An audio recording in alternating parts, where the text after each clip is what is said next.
I can't tell if it looks like a baby's thrown up on them or if they're amazing. Hey everyone, welcome back to another video. This is my 5th now and I'm very excited about it. Thank you so much for all of the love and support as always. And if you're new to this video and my channel, please make sure you subscribe, hit the thumbs up button and make sure you follow me over on Instagram as well because we have lots of fun things going on. So for this video I thought I would do something that is actually been quite requested over on my Instagram, and that is a tutorial as to how I ice dye clothing.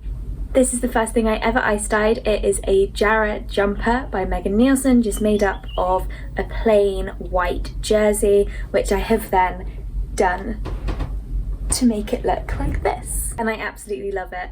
I have been selling jumpers and t-shirts with this on in lots of different colours, so check out my Etsy, I will put it below.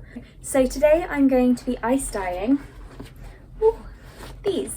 This is a toil that I made up of the Jenny overalls by Closet Core Patterns, and it is actually made out of an old tablecloth that my mum had lying around. It's white, pure cotton. I made sure I used pure cotton for the thread as well because it's going to soak up the colour really nicely. I have already pre-washed these, which is why they look a bit damp and why I'm not showing you a video with me actually wearing them. So this is our project for the day. So first up, and probably the most important step, is preparing your material. Whether it's a t-shirt that you bought, whether it's something that you've made yourself, or if you're just going to dye the material and then make something out of it, it's really important to follow the steps and make sure that you prepare the fabric properly. So as I said, I've already pre-washed my fabric. This is super important just to make sure it gets rid of any nasty chemicals that might be on there and any marks as well left over from chalk and things like that, because that can react badly with the dye. The next thing I'm going to use is some soda ash. You can get this, I got this from Amazon, I'll put a link below. It's super cheap. I think this whole bag has lasted me probably about 30 different makes because you don't use that much of it. And what we're going to do is we're going to combine this with some water and let it sit for a while. You're going to need 1 cup of soda ash to 3.7 litres of water, and make sure that's warm water as well. You get different results if you use cold water for this. Warm water works best, it's what's on the instructions, so follow the instructions.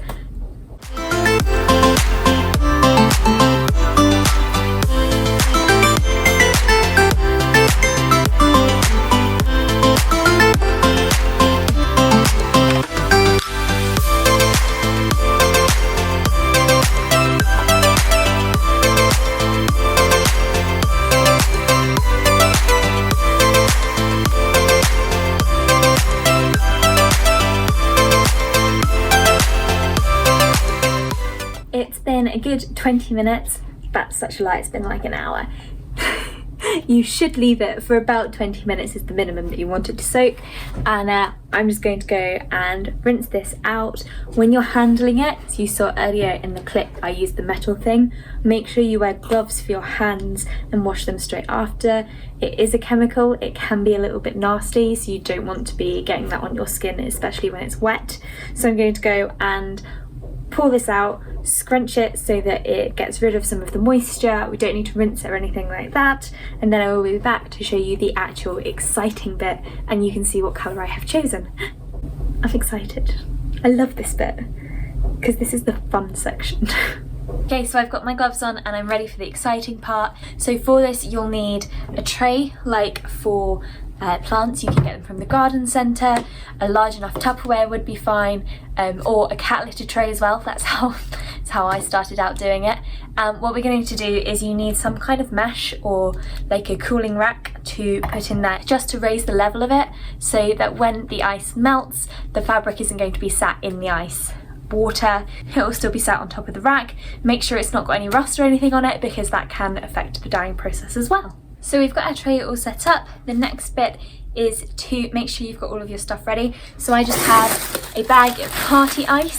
It's really cold. You want to make sure that you've got enough. It's going to cover your project because any parts that aren't covered with ice aren't going to get colour to them. I like using these because I like the way that it melts down, but you can experiment. Some people use snow, some people use like crushed ice. and some people even use sheets of ice and just do little bits of colour on them. So have an experiment, have a play, but this is what I find works best for me. I also have my favourite dyes, so I really enjoy using either the Rit powder dye, or I'm trying to find a non-open one, or the Dylon powder dye. You want to make sure that they're powders, not liquids, because otherwise if you add liquid to ice it just melts.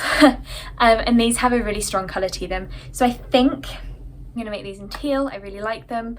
I find that if you mix colours, you don't use very much of this. It's very rare that I use a full packet per piece of clothing. Oh, and another very important note, when you're spreading the dye, make sure you wear a face mask, because if you breathe in this stuff, it's not very good for you. Gloves, face mask, and then you're good to go. So let's do it.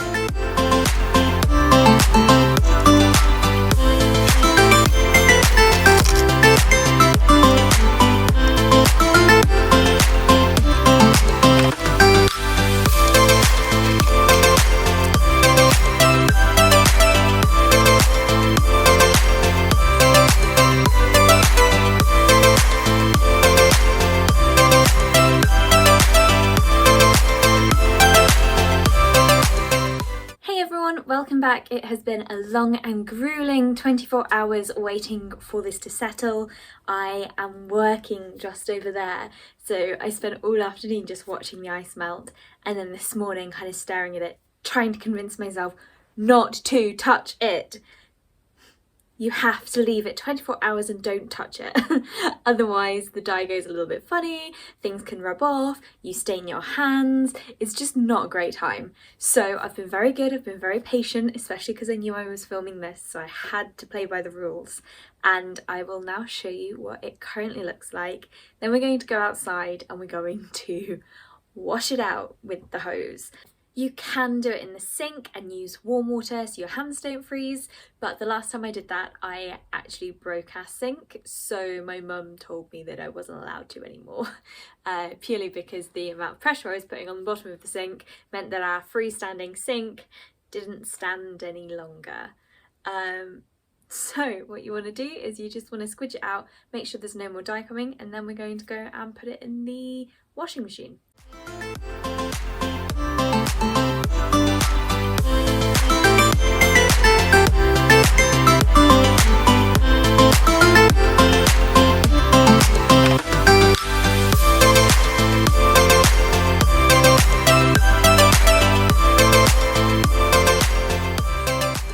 So I washed them on a hot wash, and then I put them through again just on a 30, just because I hadn't washed out all of the dye as much as I thought I would. So just wanted to make sure that I washed that all out properly, purely because I don't really want to dye my skin turquoise. So I've kept it like this. I haven't looked at them yet. At the moment, they're going to be a lot darker than they will eventually be. So once they dry, they'll dry lighter. But I just thought we would have a quick look and see what's come out. I can't tell if it looks like a baby's thrown up on them or if they're amazing. So this is what they currently look like wet. So as you can see, they're very green kind of on the stomach area and a little bit on the bib, and then they are quite blue everywhere else. And you can see it's still got white on there in there as well, but that's dyed slightly blue. So we will hang them up to dry and I'll show you the final result in probably 24 hours.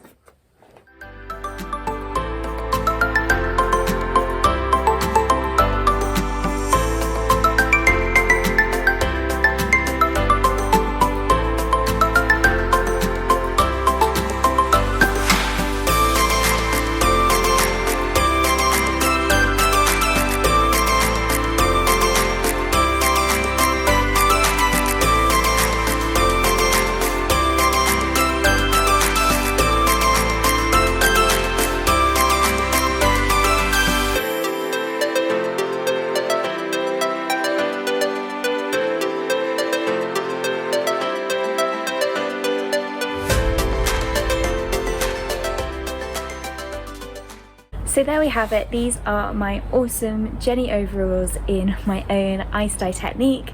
not bad going from a tablecloth into these incredible comfy dungarees, which are so fun to wear. I hope you've really enjoyed seeing my ice dye technique. If you have any questions at all, please drop a comment below or send me a message on Instagram. Whilst you're over there, I highly recommend having a look at my newsfeed because I am running a giveaway to celebrate the fact that I hit 100 subscribers on my YouTube channel this week.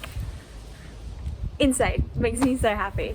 But if you head over to my Instagram, I will be giving away your own custom ice dye jumper. So make sure you go and check that out if you like this style. Have a lovely week and I will see you next weekend. Bye.